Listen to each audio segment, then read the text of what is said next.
به یک اجاق خاموش یک سفر تا بی انتها جاده ایست پیدا. برگهایش درختان را زرد، کلبش را پیچکی در ایوان.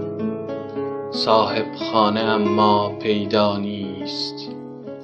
میزنم بر رنگ 2-3 مشتی آب، میکنم بازی با نگاه مهتاب.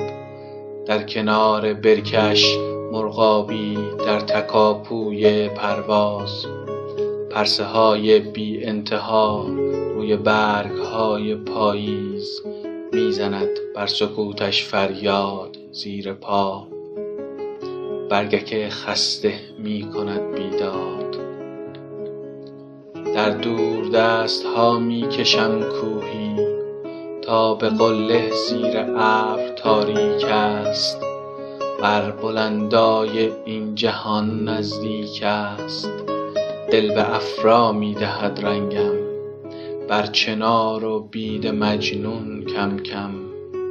نرم نرمک می نوشم از خواب، میروم تا به قله زیر ابر با مهتاب.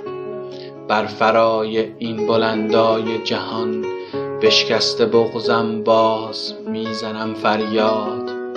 از چه رو با من کند جور و جفا بیداد؟ میکشد مهتاب بر سرم دستی، مزن فریاد عاقل آنچنان مستی. مکن شکوه مگر باز هم پی بشکستی. میپرم از خواب افسوس که بیدارم، بنشسته در من بغضی انگار که بیمارم. نگه بر بوم و یک ره خالی کنم هر روز. نه فریادی نه پیکاری نه بیدادی افسوس. از من خسته نماند هیچ سخن بر لب.